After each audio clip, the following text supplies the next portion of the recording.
Well, pumarinig ka saglit. Ang may sabihin sa iyo. Ano kayo? Pumarinig ka. Ano yan? Tumupo ka diyan. Ikaw, hindi nagagalit pag sinasabihan mo sa mga lalaki. Ba, gagalit. Sino matutuwa noon pagka sinasabihan mo sa mga lalaki? Bago araw-araw niyo pang pinamumukha sa akin, ako mo sa mga lalaki. Sino matutuwa? At kahit kanino magtama, pag sinabihan mo sa mga lalaki, ikasama ang loob. Ayaw mo may kasalanan at hindi ako. O, bakit? Ang tatay na naman. O, ay sabi ko sa iyo, pag masama na ang lalabas, itama na.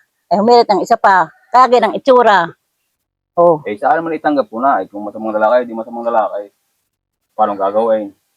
Sige, sabi niyo nga sa akin, ang mahalaga ay buhay. Hindi, ganyan na lang. O, paano? May sabihin pa ayaw?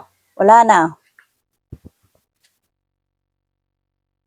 Saglit nga pala, Manuel, kung may nalimutan sabihin sa iyo.